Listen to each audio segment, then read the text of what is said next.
मित्रांनो नमस्कार. Urban cloud YouTube चॅनलवर मी तुमचं स्वागत करतो. मागील व्हिडिओमध्ये आपण पर्यावरण संरक्षण अधिनियम 1986 पाहिला होता.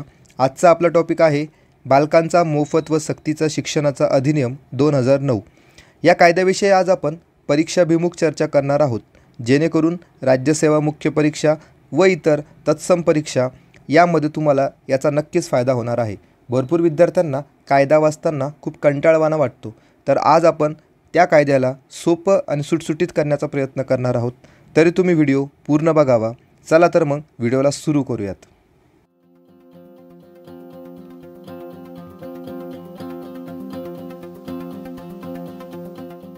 हा कायदा जो होता तो राजपत्रामध्ये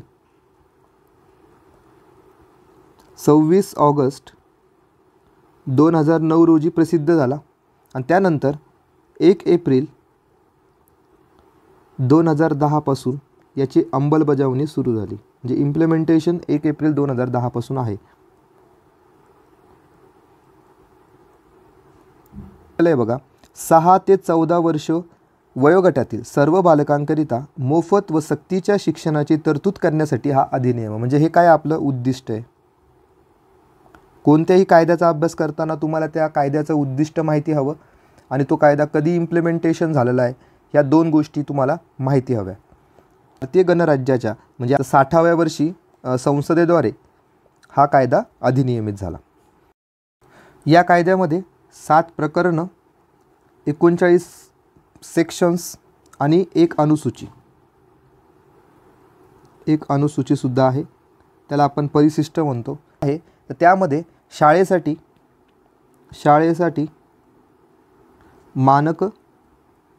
मानके व प्रमाणके ठरवून दिलेले आहेत. म्हणजे बघा, पहिलं जे प्रकरण आहे आपलं त्याचं नाव आहे प्रारंभिक. यामध्ये जर बघितलं तर कलम 1 आणि कलम 2 असे 2 कलम येतात. त्यानंतर आपण प्रकरण बघू दुसरं. हे दुसरं प्रकरण आहे. याची व्याख्या दिलेली आहे. याचं जे टायटल आहे ते दिलेलं आहे मोफत व सक्तीच्या शिक्षणाचा हक्क. यामध्ये टोटल 3 ते 5 सेक्शन्स येतात. त्यानंतर आपण बघूयात पुढचं प्रकरण आहे प्रकरण 3. याची व्याख्या दिलेली आहे समुचित शासन किंवा आपण त्याला शासन, नंतर स्थानिक प्राधिकरण म्हणजे लोकल अथॉरिटी आणि मातापिता यांचे कर्तव्य, यांचे ड्युटीज काय आहेत हे याच्यामध्ये दिलेलं आहे. जर आपण बघितलं तर 6 ते 11 हे सेक्शन्स प्रकरण 3 मध्ये येतात. चौथं प्रकरण आहे शाळांच्या आणि शिक्षकांच्या जबाबदाऱ्या. यामध्ये जर बघितलं तर 12 पासून तर 28 पर्यंत कलमांचा यामध्ये समावेश होतो. 5वं प्रकरण आता आपण बघूयात. हे आपण जे 4थं प्रकरण बघतोय तर ते सर्वात मोठं प्रकरण आहे कलमांच्या बाबतीत.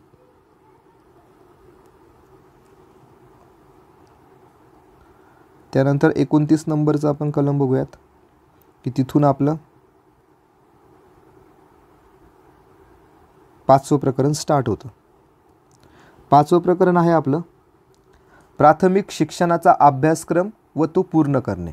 आणि यामध्ये 2 कलम येतात 29 आणि 30. त्यानंतर 6वं प्रकरण आपण बघूयात. यामध्ये बालकांच्या हक्कांचे संरक्षण म्हणजेच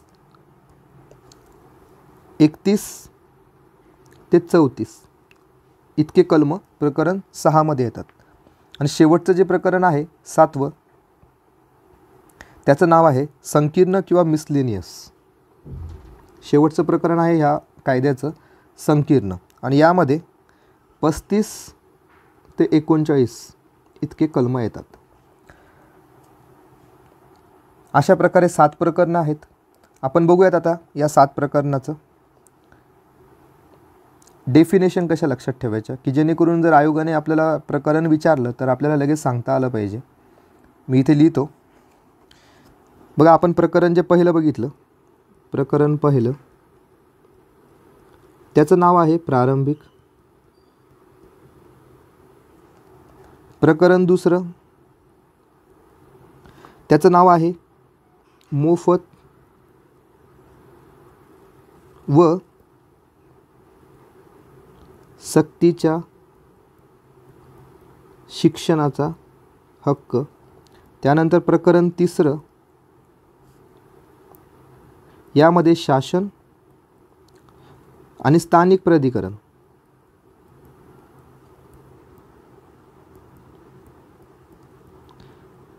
व मातापिता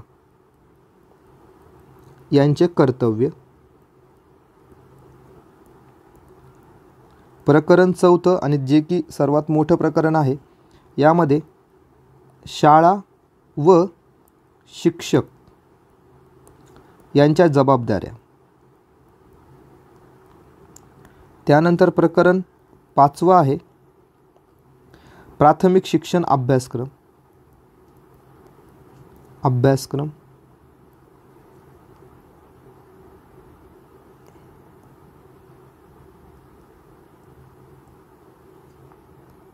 प्रकरण सहावं आहे बालकांच्या हक्काचे संरक्षण. आणि प्रकरण शेवटचं 7 नंबरचं संकीर्ण.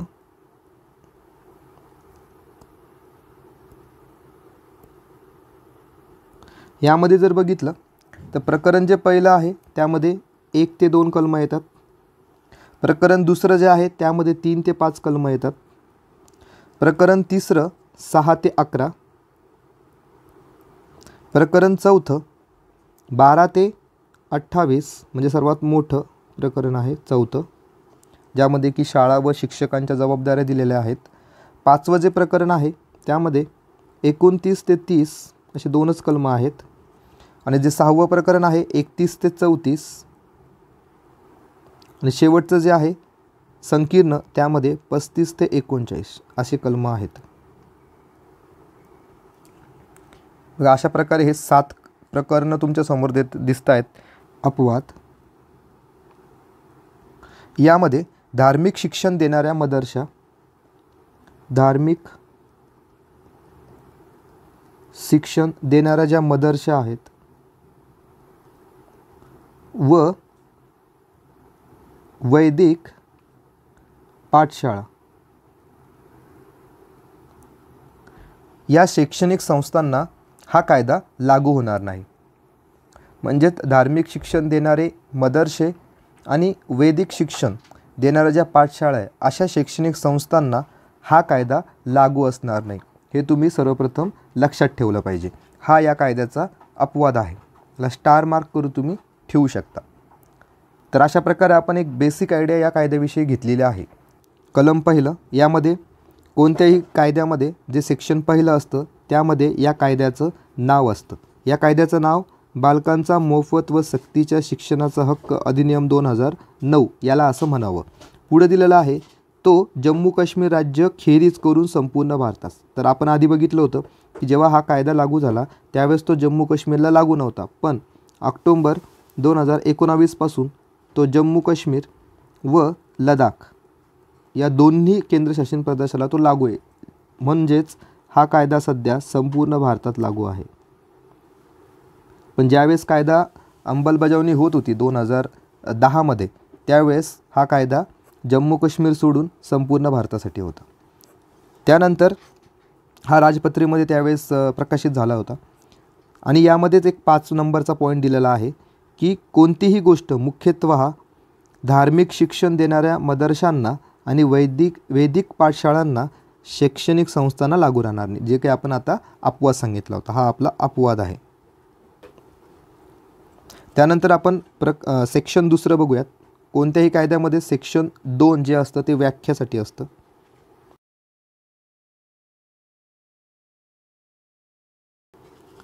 यामध्ये एक समुचित शासन म्हणून एक फर्स्ट आपण व्याख्या घेणार आहोत. समुचित शासन 1 आणि 2 असे पॉईंट दिलेले आहेत. केंद्र सरकारने किंवा विधानमंडळ नसलेल्या संघराज्य क्षेत्राच्या प्रशासकाने स्थापन केलेल्या, त्यांची मालकी असलेल्या किंवा त्यांचे नियंत्रण असलेल्या शाळेच्या संबंधात केंद्र सरकार, असा एक पहिला अर्थ सांगितला त्यांनी, केंद्र सरकार म्हणजे समुचित शासन. त्यानंतर राज्य क्षेत्रात स्थापन केलेल्या अन्य शाळेच्या संबंधात राज्य शासन म्हणजे राज्य शासन पण हा समुचित शासनामध्ये येतो. आणि विधानमंडळ असलेल्या संघराज्य क्षेत्रात, विधानमंडळ असलेलं संघराज्य क्षेत्र म्हणजे कोण? एक्झाम्पल आपण काय सांगू शकतो? दिल्ली आणि पॉंडिचेरी.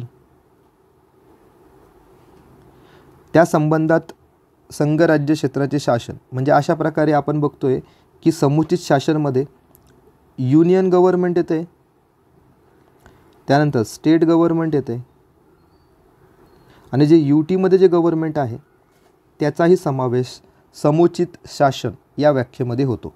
म्हणजे अशा प्रकारे जर कायद्यामध्ये पुढे आपल्याला समुचित शासन असा जर उल्लेख आढळला की याचा अर्थ होणार आहे केंद्र सरकार, राज्य सरकार आणि केंद्रशासित प्रदेशातलं सरकार. त्यानंतर आता दुसरी डेफिनेशन आपण बघूयात. त्यामध्ये त्याची डेफिनेशन दिलेली आहे कॅपिटेशन फी. कॅपिटेशन फी म्हणजे काय? याचा अर्थ शाळेने अधिसूचित केलेल्या फी खेरीज अन्य कोणत्याही प्रकारची देणगी किंवा अंशदान किंवा अधिदान म्हणजे कॅपिटेशन फी. याला आपण सोप्या शब्दात आपण डोनेशन असं म्हणू शकतो. चाइल्ड, बालक म्हणजे काय? या कायद्यामध्ये बालक या शब्दाचा अर्थ 6 ते 14 वर्ष वयोगटातील मुलगा किंवा मुलगी असा याचा अर्थ होतो. म्हणजे 6 ते 14 तुम्ही लक्षात ठेवायचं आहे. वंचित गटातील बालक.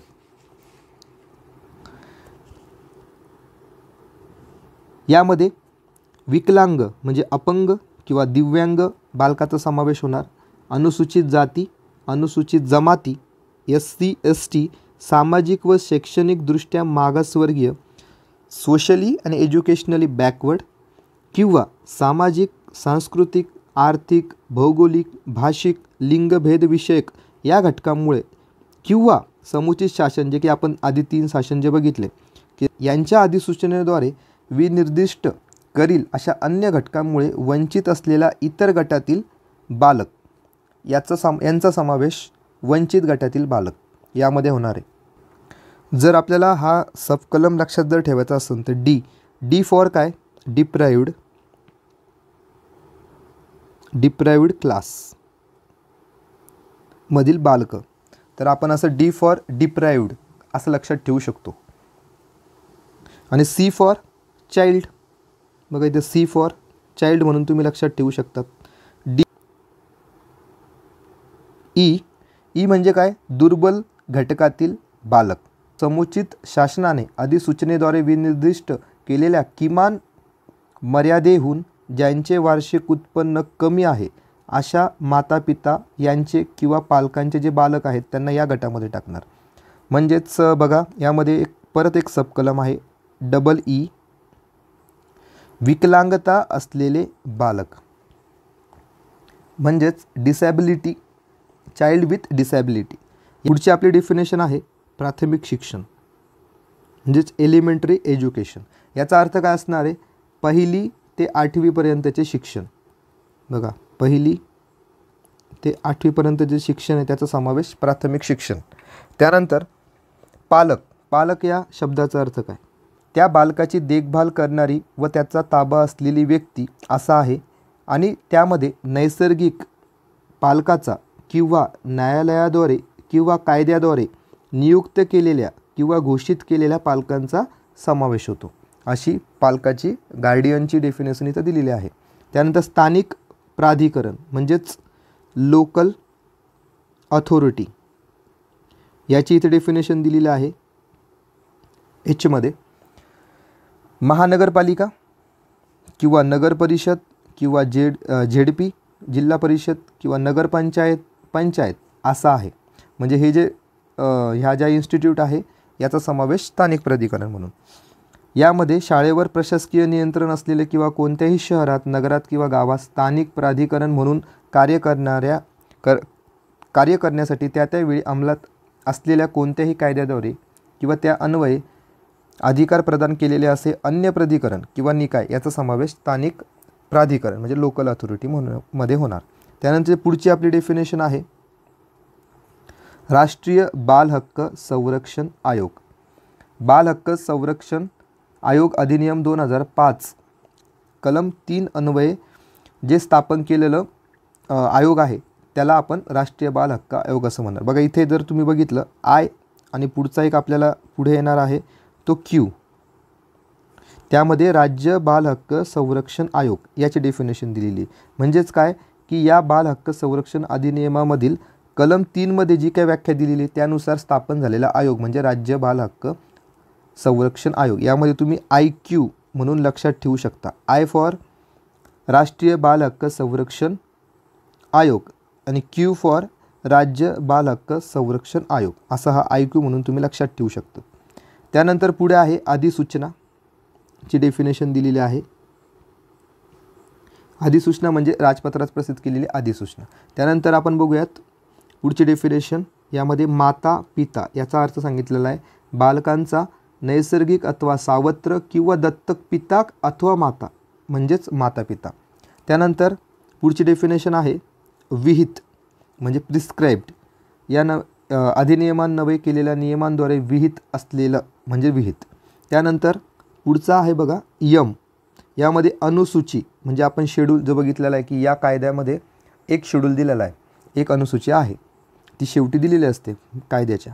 त्यानंतर आपल्याला सगळ्यात महत्त्वाची आता डेफिनेशन येते यनमध्ये ती डेफिनेशन दिलेली ही फार महत्त्वाची आहे. तुम्हाला या कायदा समजताना जर ही डेफिनेशन तुम्हाला माहिती असेल तर पुढे तुम्हाला प्रॉब्लेम येणार नाही. बघा यनमध्ये जी डेफिनेशन दिलेली ती शाळा म्हणजे स्कूल.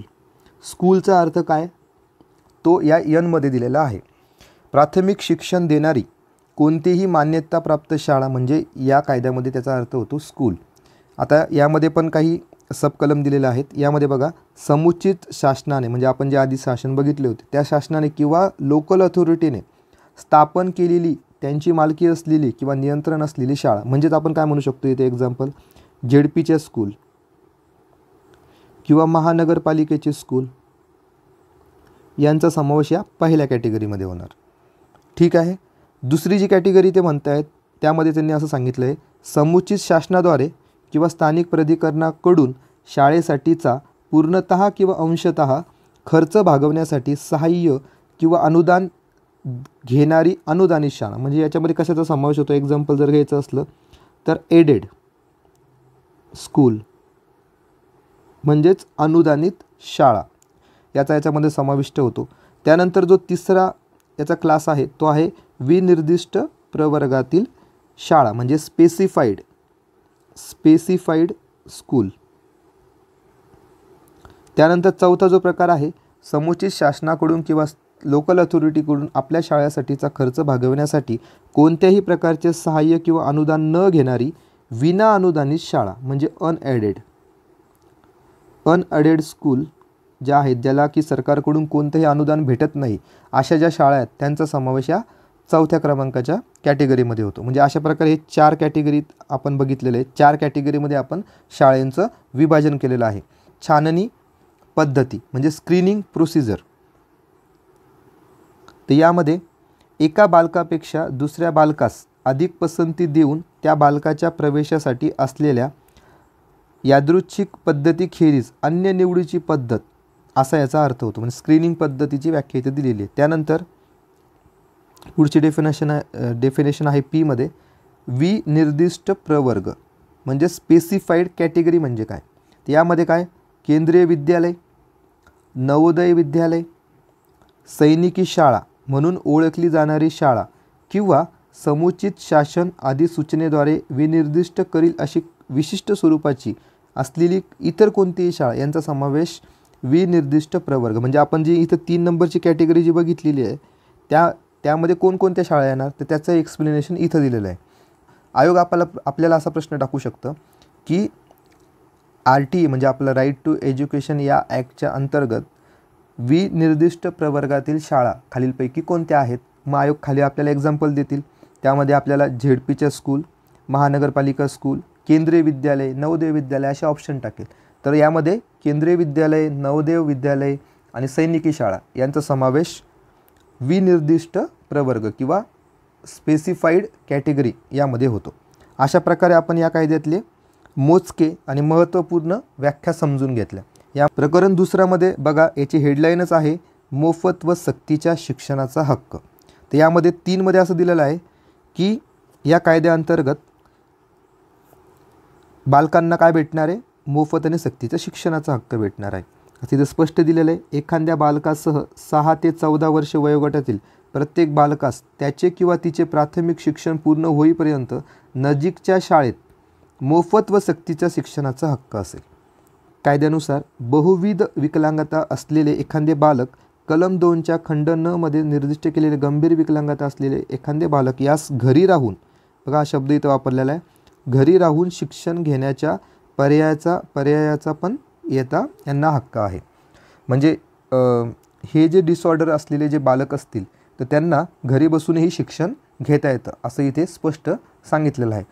आपण आता सेक्शन 4 बघूयात। यामध्ये 6 वर्षापेक्षा अधिक वयाच्या बालकाने कोणत्याही शाळेत प्रवेश घेतलेला नसेल किंवा प्रवेश घेतलेला असला तरी त्याला किंवा तिला आपले प्राथमिक शिक्षण पूर्ण करता आले नसेल किंवा त्याला किंवा तिला त्याच्या किंवा तिच्या वयाला योग्य असलेल्या प्रवर्गात किंवा वर्गात प्रवेश देण्यात येईल। म्हणजेच यामध्ये असं सांगण्यात आलेलं आहे की जर एखादा बालक त्याची जर शाळा सुटलेली असेल तर त्याला त्याच्या वयानुसार वर्गामध्ये प्रवेश दिला जाऊ शकतो कोणत्याही क्षणी प्राथमिक शिक्षणासाठी, असं यामध्ये उल्लेख केलेला आहे। परंतु इथे असं दिलेलं आहे परंतु असे की एखाद्या बालकाने त्याच्या किंवा तिच्या वयाला योग्य असलेल्या वर्गात थेट प्रवेश घेतलेला असेल तेव्हा त्याला किंवा तिला इतर बालकांबरोबरच विहित करण्यात येईल अशा रीतीने अशा कालमर्यादेच्या आत विशेष प्रशिक्षण मिळण्याचा पण हक्क असणार आहे। म्हणजे ज्याचं जे शिक्षण बुडालेलं असणार आहे ते तिथं शाळेमध्ये प्रशिक्षण देऊन कव्हर केलं जाईल। परंतु आणखी असे की प्राथमिक शिक्षणासाठी ज्या बालकास अशा रीतीने प्रवेश मिळालेला असेल ते बालक वयाची 14 वर्ष पूर्ण झाल्यानंतर सुद्धा प्राथमिक शिक्षण पूर्ण करीपर्यंत मोफत शिक्षणासाठी हक्कदार असेल। त्यानंतर आपण बघूयात 5 नंबरचा जे कलम आहे दुसऱ्या शाळेत दाखल होण्याचा हक्क।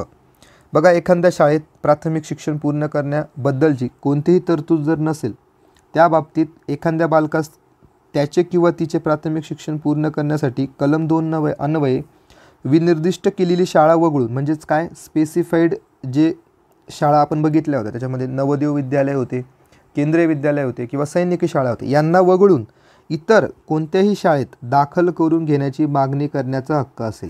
एखाद्या बालकास कोणत्याही कारणामुळे एकतर राज्यांतर्गत किंवा राज्याबाहेरील एका शाळेतून दुसऱ्या शाळेत जाणे आवश्यक असेल त्या बाबतीत अशा बालकास त्याचे किंवा तिचे प्राथमिक शिक्षण पूर्ण करण्यासाठी कलम 2 अन्वये, म्हणजेच आपण जे यन बघितलं होतं त्याच्यामध्ये स्कूलची जी आपली शाळाची जी आपण व्याख्या बघितली होती त्याच्यापैकी 3 आणि 4 जी कॅटेगरी होती 3 मध्ये स्पेसिफाईड स्कूल आणि 4 मध्ये अनएडेड स्कूल यांचा समावेश होता। म्हणजे यामध्ये विनिर्दिष्ट केलेल्या शाळा वगळून म्हणजे 3 आणि 4 यामध्ये ज्या शाळांचा उल्लेख आहे त्या शाळा सोडून अन्य कोणत्याही शाळेत दाखल करून घेण्याची मागणी करण्याचा हक्क असेल। बघा या वरच्या 5व्या नंबरच्या कलमामध्ये पण आपण जे सांगितलेलं आहे याच्यामध्ये पण 3 आणि 4 म्हणजे यामध्ये पण प्रायव्हेट स्कूल आणि आपल्या स्पेसिफाईड स्कूल या दोन्ही कॅटेगरीच्या शाळा सोडून इतर शाळेमध्ये त्या बालकाला प्रवेश भेटतो। म्हणजेच आपण काय म्हणू शकतो यावरून आपल्या असं लक्षात येतं जर एखाद्या विद्यार्थ्याला दुसऱ्या शाळेत प्रवेश करायचा आहे किंवा हे राज्य सोडून दुसऱ्या राज्यामध्ये जर तो मुलगा गेलेला असेल आणि त्याला तिथे प्राथमिक शिक्षण जर कंप्लीट करायचं असेल त्याला 2च पर्याय आहे। एक तर त्याला जे समुचित शासन किंवा लोकल अथॉरिटीने तयार केलेल्या ज्या शाळा असतील तर त्या शाळेमध्ये त्या विद्यार्थ्याला प्रवेश भेटणार, म्हणजे झेडपीचे स्कूल किंवा महानगरपालिकेचे स्कूल किंवा राज्य शासनाच्या शाळा किंवा केंद्र शासनाच्या ज्या इतर शाळा असतील जे की स्पेसिफाईड क्लास सोडून तर त्या शाळेमध्ये त्या विद्यार्थ्याला प्रवेश भेटेल। किंवा दुसरं ज्या ॲडेड शाळा असतील म्हणजेच अनुदानित ज्या शाळा असतील तर त्या शाळेमध्ये त्या विद्यार्थ्याला प्रवेश मिळेल। तर प्रवेश कुठे भेटणार नाही तर स्पेसिफाईड ज्या स्कूल आहेत नवोदय विद्यालय किंवा सैनिकी शाळा तशा शाळा किंवा ज्या अनॲडेड स्कूल आहेत या 2 शाळेमध्ये प्रवेश भेटणार नाही। या असं 5व्या कलमामध्ये दिलेलं आहे, पण या 2 शाळेमध्ये प्रवेश भेटेल असं या कायद्याचं एक थोडक्यात एक्सप्लेनेशन आहे।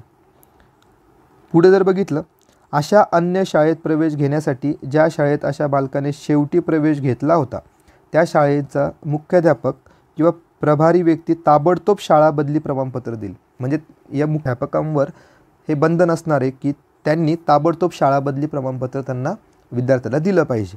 त्यानंतर परंतु असे की शाळा बदली प्रमाणपत्र सादर करण्यात होणारा विलंब अशा अन्य शाळेतील प्रवेशासाठी विलंब करण्याचे किंवा प्रवेश नाकारण्याचे कारण ठरणार नाही. त्यानंतर परंतु आणखी असे की शाळा बदली प्रमाणपत्र देण्यास विलंब करणारा त्या शाळेचा मुख्याध्यापक किंवा प्रभारी व्यक्ती ही त्याला किंवा तिला लागू असलेल्या सेवा नियमानुसार शिस्तभंगास कारवाईस पात्र असेल. म्हणजे जर मुख्याध्यापकांनी शाळा बदली प्रमाणपत्र म्हणजे लवकरात लवकर दिलं जर नसेल तर तो मुख्याध्यापक किंवा ती प्रभारी व्यक्ती सेवा नियमानुसार शिस्तभंगाच्या कारवाईस पात्र असते. तर प्रकरण 3 मध्ये आपल्याला बघा इथे स्पष्ट दिलेलं आहे की समुचित शासन, त्यानंतर लोकल अथॉरिटी आणि मातापिता यांचे काय कर्तव्य आहे ते यामध्ये स्पष्ट केलेलं आहे. 6 नंबरचा जो कलम आहे त्यामध्ये सांगितलेलं आहे की समुचित शासन स्थानिक प्राधिकरण विहित करण्यात येईल अशा क्षेत्रात आणि नजीकच्या क्षेत्रात किंवा हद्दीत जेथे कोणत्याही शाळा स्थापन केलेली नसेल तेथे या अधिनियमाच्या प्रारंभापासून 3 वर्षाच्या कालावधीत आत शाळा स्थापन करणे. म्हणजे शाळा स्थापन करण्याची जबाबदारी किंवा कर्तव्य इथे या 2 शासनाला प्राधिकरणाला सांगितलेलं आहे. त्यानंतर 7 नंबरचा जो सेक्शन आहे त्याच्यामध्ये असं सांगितलेलं आहे की तरतुदींची अंमलबजावणी करण्याकरिता निधी पुरवण्यासाठी केंद्र सरकार आणि राज्य शासन यांची समवर्ती जबाबदारी राहील. म्हणजे शिक्षण जो काही विषय आहे तो समवर्ती सूचीमध्ये आहे, त्यामुळे ह्या दोघांचंही कर्तव्य आहे की निधी मिळण्याचं काम ह्या दोन्ही शासनाला करावं लागणार आहे. समुचित शासनाची काय कर्तव्य आहेत? प्रत्येक बालकास मोफत व सक्तीचे प्राथमिक शिक्षण देण्याची तरतूद करेल. स्पष्टीकरण असं दिलेलं आहे की सक्तीचे शिक्षण याचा अर्थ पुढील गोष्टी करण्यास समुचित शासनावर आबंधन म्हणजे बाइंडिंग असा आहे. जसं की काय बाइंडिंग आहे म्हणजे समुचित शासनावर ते इथे दिलेलं आहे. 6 ते 14 वर्ष वयोगटातील प्रत्येक बालकास मोफत प्राथमिक शिक्षण देण्याची तरतूद करणे. तर ते करतील त्यांच्या स्थापन झालेल्या शाळेमध्ये. त्यानंतर 6 ते 14 वर्ष वयोगटातील प्रत्येक बालकाच्या सक्तीच्या प्रवेशाची, शाळेतील हजेरीची आणि त्यांचे प्राथमिक शिक्षण पूर्ण केले जात असल्याची सुनिश्चिती करणे हे या सक्तीच्या शिक्षणाचा अर्थ होतो. कलम 6 मध्ये विनिर्दिष्ट केल्याप्रमाणे नजीकची शाळा उपलब्ध होण्याची सुनिश्चिती करणे म्हणजे हे देखील सक्तीच्या शिक्षणाचा अर्थ होतो. दुर्बल घटकातील बालक आणि वंचित गटातील बालक यांच्या संबंधात कोणत्याही कारणावरून प्राथमिक शिक्षण घेण्याच्या बाबतीत आणि पूर्ण करण्याच्या बाबतीत भेदभाव केला जाणार नाही आणि त्यास प्रतिबंध केला जाणार नाही याची सुनिश्चिती करणे म्हणजे सक्तीचे शिक्षण. त्यानंतर शाळेची इमारत, अध्यापक वर्ग, अध्ययन साहित्य यांसह पायाभूत सुविधा पुरविल. त्यानंतर कलम 4 मध्ये विनिर्दिष्ट केलेल्या विशेष प्रशिक्षण सुविधेची तरतूद करेल. प्रत्येक बालकाच्या प्राथमिक शिक्षणाचा प्रवेश, उपस्थिती आणि पूर्ण केले जात असल्याची सुनिश्चिती करेल, यावर पण संनियंत्रित ठेवेल. अनुसूचीमध्ये विनिर्दिष्ट केलेल्या प्रमाणके आणि मानके यानुसार उत्तम दर्जाचे प्राथमिक शिक्षणाची सुनिश्चिती करेल. प्राथमिक शिक्षणासाठी अभ्यासक्रम, पाठ्यक्रम वेळेवर विहित करण्यात येत असल्याची सुनिश्चिती करेल आणि शिक्षकांसाठी प्रशिक्षण सुविधाची तरतूद करेल. म्हणजे आपण जे आता हे जे पॉईंट बघितले या सगळ्या पॉईंटचा अर्थ होतो आहे की सक्तीचे शिक्षण ही सगळी जबाबदारी समुचित शासनाची असणार आहे. स्थानिक प्राधिकरणाचे कर्तव्य जे आपण आधी बघितलं ते समुचित शासनाचे कर्तव्य होतं. आता आपण लोकल अथॉरिटी म्हणजेच जिल्हा परिषद, महानगरपालिका, नगरपंचायती यांचे काय कर्तव्य आहेत ते इथे दिलेले आहे. तर तेच असणारे जे वर आहे ते प्रत्येक बालकास मोफत व सक्तीचे प्राथमिक शिक्षण देण्याची तरतूद करेल. यामध्ये तेच दिलेलं आहे की त्यांचं कर्तव्य काय आहे. त्यानंतर पुढे जर बघितलं जे आपण आधी बघितलं तेच इथं पूर्ण त्यांनी मेन्शन केलेलं आहे. फक्त इथे जर एक्स्ट्रा पॉईंट जर बघितला तर तो असा आहे की स्थलांतरित कुटुंबातील बालकांच्या प्रवेशाबाबत सुनिश्चिती करेल, त्यांच्या अधिकार क्षेत्रातील शाळांच्या कामकाजांचे संनियंत्रित करेल आणि शैक्षणिक कॅलेंडर निश्चित करेल. हे असे 2-3 एक्स्ट्रा पॉईंट इथे दिलेले आहेत. बाकी सगळं सेम आहे.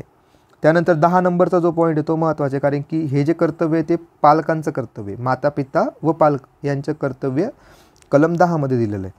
प्रत्येक माता पिताने किंवा पालकाने त्यांच्या किंवा तिच्या बालकाला यथास्थिती पाल्यांच्या नजीकच्या शाळेत प्राथमिक शिक्षणासाठी दाखल करणे किंवा दाखल करण्याची व्यवस्था करणे हे पालकांचं आणि मातापित्यांचं कर्तव्य, ते सेक्शन 10 मध्ये दिलेलं आहे.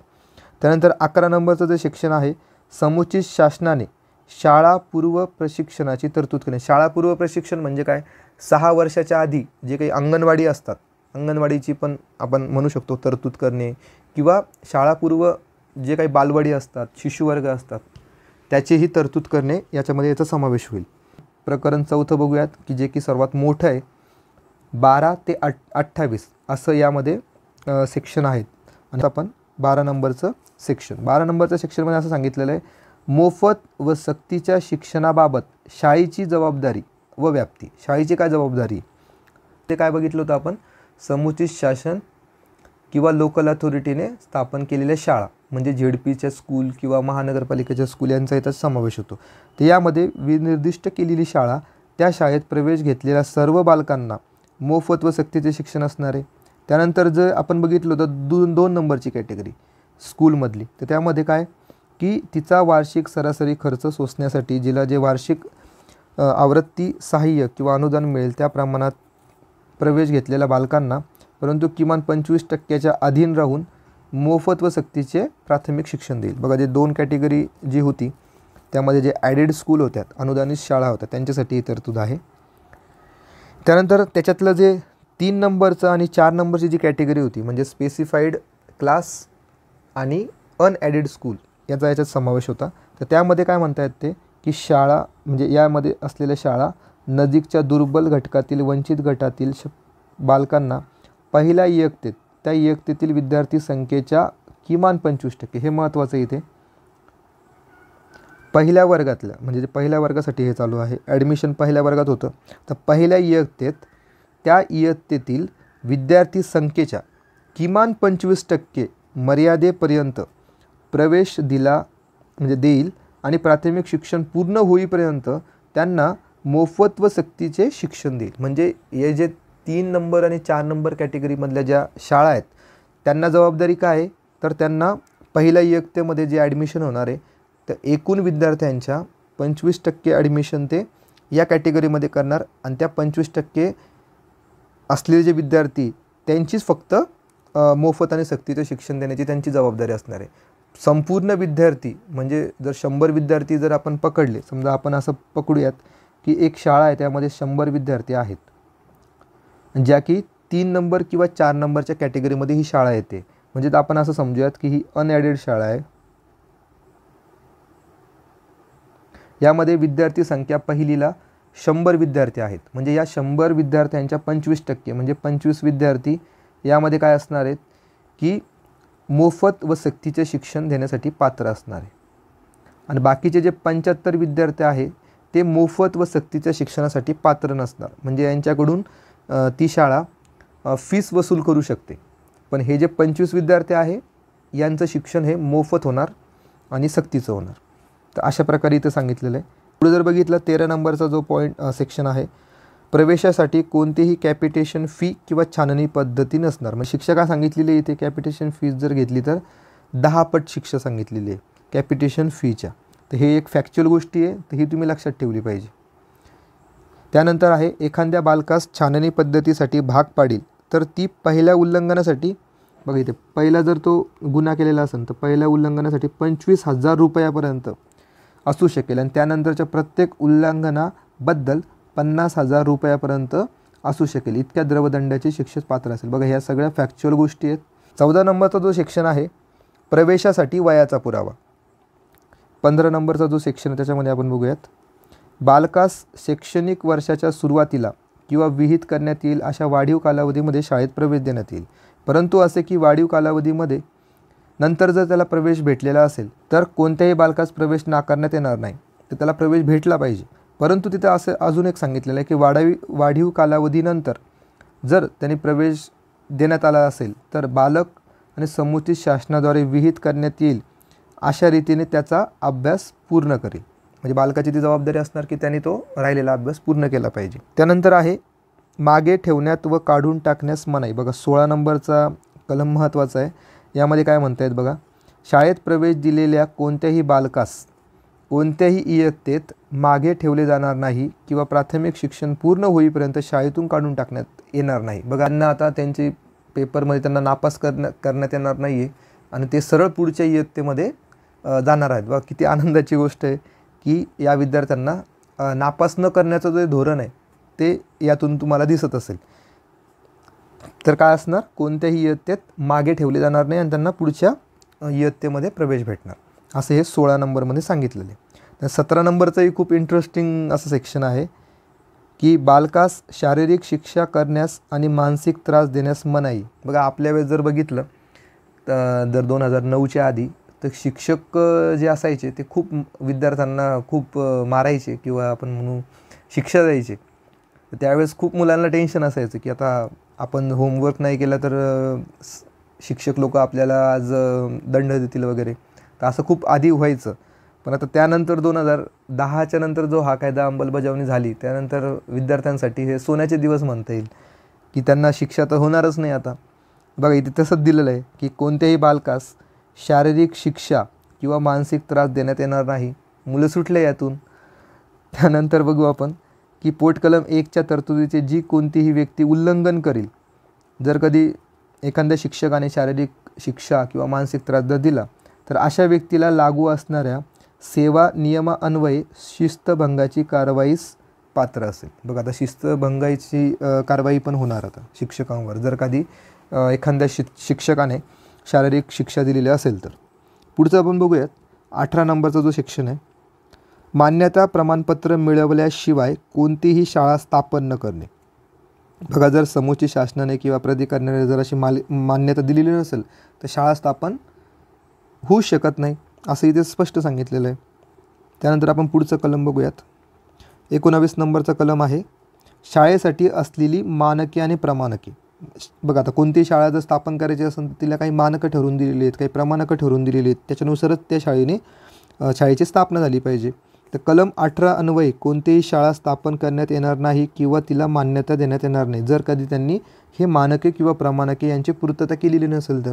एखादी शाळा या कालावधीमध्ये म्हणजे 3 वर्षाच्या कालावधीमध्ये मानक आणि प्रमाणके यांची पूर्तता करण्यात कसूर करेल, म्हणजे करणार नाहीत, ते मानके वगैरे पूर्ण नाही करणार, तर प्राधिकरण त्या कलमातील पोटकलम 3 अन्वये विनिर्दिष्ट केलेल्या रीतीने अशा शाळेला दिलेली मान्यता काढून घेईल. बघा, मान्यता काढून घेण्याची तरतूद करण्यात आलेली आहे. त्यानंतर मान्यता काढून घेतल्याच्या दिनांकापासून अशी कोणतीही शाळा आपले कार्य चालू ठेवणार नाही, शाळा बंद पडून जाईल. जी कोणतीही व्यक्ती मान्यता काढून घेतल्यानंतर शाळा चालवणे चालूच ठेवेल ती 1 लाख रुपये, बघा इथे फॅक्च्युअल डेटा आला, 1 लाख रुपये, 1 लाख रुपयापर्यंत तो दंड असू शकेल. आणि ज्या कालावधीत असे उल्लंघन करण्याचे चालू ठेवले असेल त्या कालावधीतील प्रत्येक दिवसाकरिता, बघा प्रत्येक दिवसाकरिता 10,000 रुपये, प्रत्येक दिवसासाठी 10,000 रुपयेपर्यंत तो द्रवदंडसाठी पात्र असेल. त्यानंतर 20 नंबरचा जो कलम आहे, केंद्र सरकारला अधिसूचनेद्वारे अनुसूचीमध्ये कोणतीही मानके किंवा प्रमाणके यांची भर घालून किंवा ती वगळून अनुसूचीची सुधारणा करता येईल. म्हणजे केंद्र सरकारला ही पावर आहे की त्यांनी जो शेड्यूल आपण जोडलेला आहे शेवटी ह्या कायद्याच्या, तर त्या अनुसूचीमध्ये बदल करण्याचा अधिकार केंद्र सरकारला असेल. 21 नंबरमध्ये असं सांगितलेलं आहे की शाळा व्यवस्थापन समिती, हे सर्वात महत्त्वाचा कलम आहे, याला तुम्ही स्टार मार्क करून ठेवा. शाळा जसं की ZPची स्कूल आपण म्हणूयात किंवा ज्या एडेड स्कूल आहेत, अनुदानित शाळा आहेत त्या, किंवा काही स्पेसिफाईड स्कूल आहेत जसं की आपण नवोदय विद्यालय किंवा सैनिकी शाळा, केंद्रीय विद्यालय, ह्या ज्या शाळा आहेत या शाळांवर हे बंधन आहे की त्यांनी ही शाळा व्यवस्थापन समिती स्थापन केली पाहिजे. बघा, यामध्ये जी ही समिती असणार, या समितीमध्ये कोणाकोणाचा समावेश होतो, तर यामध्ये स्थानिक प्राधिकरण म्हणजे लोकल अथॉरिटी, अशा शाळेत प्रवेश दिलेल्या बालकांचे मातापिता किंवा पालक 2, की एक स्थानिक प्राधिकरण असणार किंवा बालकांचे पालक असणार, आणि शिक्षक, असे हे 3 गट आहेत या समितीमध्ये. यांच्यामधून निवडून दिलेल्या प्रतिनिधींचा समावेश या समितीमध्ये असणार. परंतु असे की अशा समितीतील किमान 3/4, बघा 3/4 सदस्य हे काय असणारे पालक असतील. या समितीमध्ये 3/4 सदस्य हे पालक असतील. हा फॅक्च्युअल डेटा आहे, हा तुमच्यासाठी खूप इम्पॉर्टंट आहे. आयोग अशा गोष्टीवर प्रश्न विचारू शकतो की शाळा व्यवस्थापन समितीमध्ये एकूण किती सदस्य हे पालक असतात. तर 3/4 इतके सदस्य हे या समितीमध्ये पालक असतात. परंतु आणखी असे की वंचित गटातील आणि दुर्बल घटकातील बालकांचे पालक यांना प्रमाणशीर प्रतिनिधित्व म्हणजे ॲडिक्वेट त्यांना रिप्रेझेंटेशन दिलं जाणार. वंचित गटातील आणि दुर्बल घटकातील जे बालकांचे पालक असणारे त्यांना इथे म्हणजे समाविष्ट करण्यात येणार. परंतु तसेच अशा समितीस 50% म्हणजे 1/2 सदस्य ह्या कोण असणार आहेत, महिला असतील, असंही या समितीमध्ये सांगितलेलं. म्हणजे याच्यावरून तुम्हाला एक कळते फॅक्च्युअल डेटा शाळा व्यवस्थापन समितीमध्ये 3/4 जे असणारे ते पालक असणारे समितीमध्ये टोटल. त्यानंतर जे दुर्बल घटक आणि वंचित गटातील जे काही बालक आहे त्यांचे माता पितांसाठी प्रमाणशीर प्रतिनिधित्व असणारे आणि 1/2 या महिला असणारे. आणि जर या समितीमध्ये जर बघितलं तर कोण कोण आहे, पहिलं आहे लोकल अथॉरिटी त्यांचे प्रतिनिधी, दुसरे जे आहेत ते पालक आहेत आणि तिसरा जो गट आहे तो शिक्षकांचे प्रतिनिधी आहेत, शिक्षक. अशा या तिघांचे मिळून ही शाळा व्यवस्थापन समिती बनलेली आहे. आता यामध्ये बघा शाळा व्यवस्थापन समितीचे कार्य काय आहेत, कार्य इथे दिलेले आहे. पहिलं कार्य आहे की शाळेच्या कामकाजावर नियंत्रण ठेवणं. नंतर शाळा विकास योजना म्हणजे हे महत्त्वाचं आहे बघा, स्कूल डेव्हलपमेंट प्लान त्यामध्ये काय सांगितलेलं आहे, घटित करण्यात आलेली शाळा व्यवस्थापन समिती. शाळा व्यवस्थापन समिती इथे असणार आहे की धर्मावर आधारित किंवा भाषेवर आधारित ज्या शिक्षण संस्था तिथे पण शाळा व्यवस्थापन समिती असणार आहे. आणि ज्या काही सर्व अनुदानित शाळा आहे तर त्यांच्यामध्ये जी काही शाळा व्यवस्थापन समिती तिचं काम फक्त सल्लागाराचं असणार आहे. ती काही नियंत्रण करणार नाही कोणत्याही गोष्टीवर, फक्त सल्ला देऊ शकते. अशा पद्धतीने आपण शाळा व्यवस्थापन समिती बघितली. त्यानंतर पुढचा जो आपला सेक्शन आहे शाळा विकास योजना म्हणजे पुढे आहे 23 नंबरचा जो सेक्शन आहे शिक्षकांच्या नियुक्तीसाठी अर्हता आणि त्यांच्या सेवेच्या अटी शर्ती. शिक्षकांचे कर्तव्य व त्यांच्या ग्रहणाचे निवारण. शिक्षकांचे कर्तव्य इथे दिलेले आहेत बघा. प्रत्येक बालकांच्या अध्ययन क्षमतेचे निर्धारण करणे, त्यानुसार कोणतेही आवश्यक वाटल्यास पूरक म्हणून अतिरिक्त शिक्षण देणे हे त्यांचं कर्तव्य आहे. त्यानंतर किंवा बघा कर्तव्य पार पाडण्यात जो शिक्षक कसूर करील तो त्याला अथवा तिला लागू असलेल्या सेवा नियमान्वये शिस्तभंगाच्या कारवाईस तो पात्र असेल. परंतु अशी शिस्तभंगाची कारवाई करण्यापूर्वी अशा शिक्षकाला आपले म्हणणे मांडण्याची वाजवी संधी देण्यात येईल. त्यानंतर 25 नंबरचा जो सेक्शन आहे त्यामध्ये विद्यार्थी आणि शिक्षक प्रमाण सांगितलेला आहे. जो कलम आहे शिक्षकांची रिक्त पदे भरणे. बघा शाळेतील शिक्षकांची रिक्त पदे एकूण मंजूर पदाच्या 10% अधिक असणार नाहीत याची खात्री करेल. 10% अधिक असणार नाही. त्यानंतर 27 कलमामध्ये असं दिलेलं आहे की अशैक्षणिक प्रयोजनासाठी शिक्षकांची नेमणूक करण्यास मनाई. बघा अशैक्षणिक जर काही काम असेल शिक्षकांसाठी तर त्याच्यासाठी शिक्षकांची नेमणूक करण्यास मनाई. जसं की इथे स्पष्ट दिलेलं आहे 27 मध्ये की कोणत्याही शिक्षकाला दशवार्षिक जनगणना, आपत्ती निवारणाची कामे, स्थानिक प्राधिकरण अथवा राज्य विधानमंडळे किंवा यथास्थितीत संसदेच्या निवडणुकीच्या कर्तव्याखेरीज यांच्या व्यतिरिक्त इतर कोणत्याही अशैक्षणिक प्रयोजनासाठी कामावर लावण्यात येणार नाही असं इथं सांगितलेलं आहे. त्यानंतर 28 नंबरचा जो कलम आहे कोणतेही शिक्षक खाजगी शिकवणी घेणार नाही अथवा खाजगीरित्या शिकवण्याच्या कामात स्वतःला गुंतवून घेणार नाही. आपण प्रकरण 5 बघूयात. प्राथमिक शिक्षणाचा अभ्यासक्रम व तो पूर्ण करणे. यामध्ये 2च कलम आहेत. 29 मध्ये असं सांगितलेलं आहे की अभ्यासक्रम आणि मूल्यमापन प्रक्रिया. यामध्ये बघा संविधानातील अधिष्ठित मूल्यांशी सुसंगत असा अभ्यासक्रम हवा. बालकांचा सर्वांगीण विकास, बालकांचे ज्ञान, क्षमता, विशेष बुद्धिमत्ता यांचे संवर्धन होणारा अभ्यासक्रम आणि मूल्यमापन प्रक्रिया हवी. शारीरिक व मानसिक क्षमतांचा जास्तीत जास्त विकास, बालकानुकूल बालक केंद्री पद्धतीने उपक्रम, शोध, संशोधन या माध्यमातून शिक्षण. व्यवहार्य असेल तेथवर शिक्षणाचे माध्यम बालकांची मातृभाषा असेल. बालकाला भय, दडपण, चिंता यापासून मुक्त ठेवेल आणि मुक्तपणे विचार व्यक्त करण्यास मदत करणे, अशा प्रकारे अभ्यासक्रम असणार. आणि बालकाची आकलन शक्ती आणि तिचा उपयोग करण्याच्या त्याच्या किंवा तिच्या क्षमतेचे सर्वकष सातत्याने मूल्यमापन करणे. बघा असे हे पॉईंट आहेत. या पॉईंटनुसार प्राथमिक शिक्षण हे त्याचा अभ्यासक्रम ठरवला जाईल. आणि 30 नंबरमध्ये असं सांगितलेलं आहे, परीक्षा व पूर्णता प्रमाणपत्र. कोणत्याही बालकास प्राथमिक शिक्षण पूर्ण होईपर्यंत कोणत्याही मंडळाची परीक्षा उत्तीर्ण होणे आवश्यक असणार नाही. आपण हे आधीही बोललो होतो की नापास काही केलं जाणार नाही, पुढच्या इयत्तेमध्ये डायरेक्टली प्रवेश भेटणार आहे.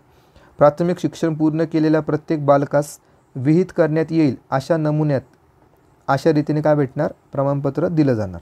असं हे आपलं प्रकरण 5 होतं. हे छोटं प्रकरण होतं 2 कलमाचं. त्यानंतर 6वं प्रकरण आहे बालकांच्या हक्काचे संरक्षण. यामध्ये 31 नंबरमध्ये असं दिलेलं आहे की बालकांच्या शिक्षणाच्या हक्काचे सनियंत्रण.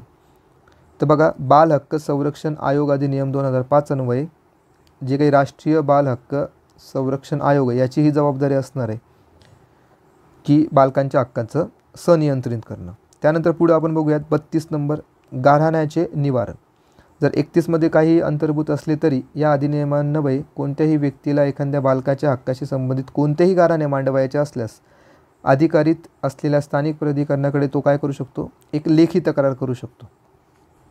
त्यानंतर बघा, अन्वय तक्रार प्राप्त झाल्यानंतर स्थानिक प्राधिकरण संबंधित पक्षकारांना आपले म्हणणे मांडण्याची वाजवी संधी दिल्यानंतर 3 महिन्याच्या कालावधीच्या आत या बाबीवर काय केलं पाहिजे, त्यांनी निर्णय दिला पाहिजे. त्यानंतर स्थानिक प्राधिकरणाच्या निर्णयामुळे व्यथित झालेल्या कोणत्याही व्यक्तीस काय, आता समजा शिक्षकावर एखाद्या व्यक्तीने लेखी तक्रार केलेली, आता त्या शिक्षकावर स्थानिक प्राधिकरणाने काही निर्णय घेऊन त्यांच्यावर कार्यवाही केलेली, तर त्या व्यथित झालेल्या कोणत्याही व्यक्तीला राज्य बाल हक्क संरक्षण आयोगाकडे किंवा यथास्थिती कलम 31 पोट कलम 3 अन्वये विहित केलेल्या प्राधिकरणाकडे अपील करता येईल. बघा, त्या शिक्षकाला अपील करण्याची संधी आहे. त्यानंतर राष्ट्रीय सल्लागार परिषद गठीत करणे. राष्ट्रीय सल्लागार परिषद केंद्र सरकार प्राथमिक शिक्षण, बाल विकास या क्षेत्रातील ज्ञान व प्रत्यक्ष अनुभव असणाऱ्या व्यक्तींमधून नेमणूक करावयाच्या केंद्र सरकारला आवश्यक वाटतील परंतु 15हून अधिक नसतील. 15हून अधिक नसतील, फॅक्च्युअल गोष्ट आली बघा, 15हून अधिक नसतील इतक्या सदस्यांची मिळून बनलेली राष्ट्रीय सल्लागार परिषद अधिसूचनेद्वारे गठीत करेल. या अधिनियमाच्या तरतुदीची प्रभावीपणे अंमलबजावणी करण्याबाबत केंद्र सरकारला सल्ला देणे हे राष्ट्रीय सल्लागार परिषदेचे कार्य. बघा, राष्ट्रीय सल्लागार परिषदेचे काम काय आहे, केंद्र सरकारला सल्ला देणे. राष्ट्रीय सल्लागार परिषदेच्या सदस्यांचे भत्ते व त्यांच्या नेमणुका व अन्य अटी व शर्ती विहित करण्यात येतील अशा असतील. त्यानंतर राज्य सल्लागार परिषद आहे बघा, 33 आणि 34 सोबत तुम्ही लक्षात ठेवू शकता. 33मध्ये राष्ट्रीय सल्लागार परिषद, 34मध्ये राज्य सल्लागार परिषद, दोघांची कामं तेच. प्रकरण 7वं बघू शेवटचं. यामध्ये 35 ते 39 कलमं आहेत. निर्देश देण्याचा अधिकार 35 नंबरमध्ये सांगितलेलं आहे.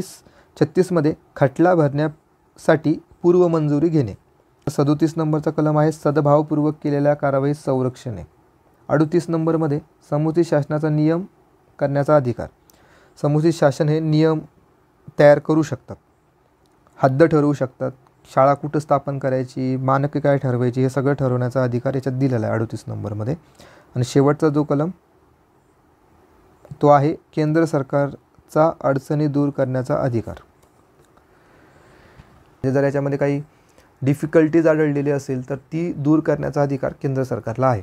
एकच अनुसूची आहे या कायद्याला. या अनुसूचीमध्ये त्यांनी शाळेसाठी काही मानके आणि प्रमाणके म्हणजेच कलम 19 आणि 25मध्ये जे काही दिलेलं आहे त्याचा इथे सविस्तर उल्लेख केलेला आहे. त्यामध्ये पहिला जर पॉईंट बघितला तर शिक्षकांची संख्या किती असली पाहिजे, म्हणजे इयत्ता 1ली ते 5वीसाठी शिक्षकांची संख्या कशी असली पाहिजे. इथे बघा, जर प्रवेश देण्यात आलेले जे बालकं 60पर्यंत जर असेल तर तिथे 2 शिक्षक हवेत.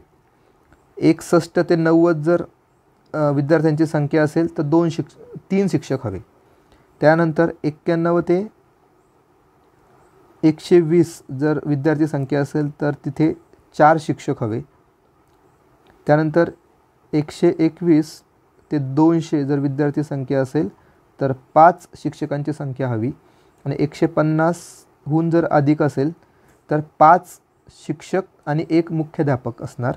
आणि 200हून जर अधिक असेल तर विद्यार्थी शिक्षक प्रमाण मुख्याध्यापक वगळून 40पेक्षा अधिक असणार नाही, 40पेक्षा अधिक असणार नाही. जर आयोगाला जर असं वाटलं तर आयोग ह्या अनुसूचीवरही प्रश्न टाकू शकतो, कारण की हे भरपूर फॅक्च्युअल गोष्टी याच्यामध्ये इन्क्लूड आहेत. त्यानंतर इयत्ता 6वी ते 8वी, आपण हे जे आधी बघितलं ते 1ली ते 5वी होतं, हे 6वी ते 8वीसाठीचं प्रमाण आहे. यामध्ये प्रत्येक इयत्तेसाठी किमान एक शिक्षक, जेणेकरून एक असणार विज्ञान आणि गणितासाठी, 2 असणार सामाजिक अभ्यासासाठी आणि 3 भाषा, म्हणजे या प्रत्येक विषयासाठी एक शिक्षक असला पाहिजे. म्हणजे विज्ञान व गणितासाठी एक, सामाजिक अभ्यासासाठी आणि भाषासाठी. बघा, प्रत्येक 35 बालकांसाठी किमान एक शिक्षक, 35 बालकांसाठी एक शिक्षक. 100हून अधिक बालकांना प्रवेश दिला जातो तेथे पूर्णवेळ मुख्याध्यापक हवा. त्यानंतर कला शिक्षण, आरोग्य व शारीरिक शिक्षण आणि कार्यशासन यासाठी अंशकालीन अनुदेशक हवेत. त्याच्यानंतर इमारतबद्दल माहिती दिलेली, म्हणजे पहिला पॉईंट काय होता की शिक्षकांची संख्या. दुसरा पॉईंट आहे इमारत कशी हवी, किंवा बघा अडथळ्याविना प्रवेश मार्ग हवे, मुलांसाठी आणि मुलींसाठी स्वतंत्र प्रसाधनगृह हवेत, सर्व बालकांसाठी स्वच्छ व पुरेशी पिण्याची पाण्याची सुविधा हवी, ज्या शाळेत दुपारचे जेवण शिजवले जाते तेथे एक स्वयंपाकघर असावं, क्रीडांगण असावं. अशा प्रकारे इमारत कशी असावी याच्याबद्दल अनुसूचीमध्ये सांगितलेलं आहे. त्यानंतर 3 नंबरचा जो पॉईंट आहे, शैक्षणिक वर्षामध्ये कामाचे किमान दिवस आणि अध्यापनाचे किमान तास किती हवे, तर हेही इथं स्पष्ट दिलेले आहेत. इथं बघा 1ली ते 5वीसाठी, 1ली ते 5वी यासाठी 200 दिवस, 200 डेज हे कामाचे दिवस असणार आहे. 6वी ते 8वी, 6वी ते 8वीसाठी 220 दिवस असं कामाचे दिवस असणार आहेत. 1ली ते 5वीसाठी प्रत्येक शैक्षणिक वर्षात अध्यापनाचे 800 तास, 800 आवर्स. आणि 6वी ते 8वीसाठी प्रत्येक शैक्षणिक वर्षात अध्यापनाचे जे दिवस असणार आहे ते असणारे 1000 तास. याचा इथे उल्लेख करण्यात आलेला आहे. त्यानंतर 4था जो पॉईंट आहे, शिक्षकांसाठी प्रत्येक आठवड्याला कामाचे किमान तास किती असले पाहिजे. तर बघा इथे दिलेले आहे, पाठाची तयारी करण्यासाठी अध्यापनाचे हे 45 तास त्यांना असणार आहेत. त्यानंतर 5वा जो पॉईंट आहे, अध्ययन सामग्री प्रत्येक इयत्तेच्या गरजेनुसार त्यांना पुरवण्यात येईल. ग्रंथालय.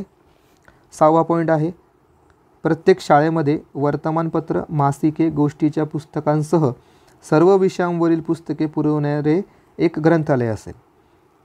आणि 7वा नंबरचा पॉईंट आहे, खेळण्याचे साहित्य, खेळ आणि क्रीडाविषयक सामग्री प्रत्येक इयत्तेनुसार गरजेनुसार पुरवण्यात येईल. बघा हे जे 7 पॉईंट आहेत, तर आपण एक आधी बघितलं होतं की मान्यता, जर एखाद्या शाळेला मान्यता जर द्यायची असेल तर त्यासाठी या सगळ्या गोष्टी चेक केल्या जातात. हे त्याचे मानके आणि प्रमाणके. जर एखाद्या शाळेने या 7 पॉईंटचं, म्हणजे या 7 मानकांचं आणि प्रमाणकाचं जर पूर्तता केलेली जर नसेल तर त्या शाळेवर कारवाई होऊ शकते. इव्हन त्या शाळेची मान्यताही काढून घेतली जाऊ शकते. आणि जर ती मान्यता काढून घेतली आणि जरी ती शाळा चालू असेल तर त्याची ही शिक्षा आपण वरच्या कलमांमध्ये बघितलेली आहे की त्या शाळेला 1,00,000 रुपयाचा दंडही होऊ शकतो.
आयोगाने नोव्हेंबर 2020मध्ये मुख्यचा सिलेबस बदललेला आहे. त्यानुसार आयोगाने हा जो कायदा आहे तो समाविष्ट करण्यात आला होता.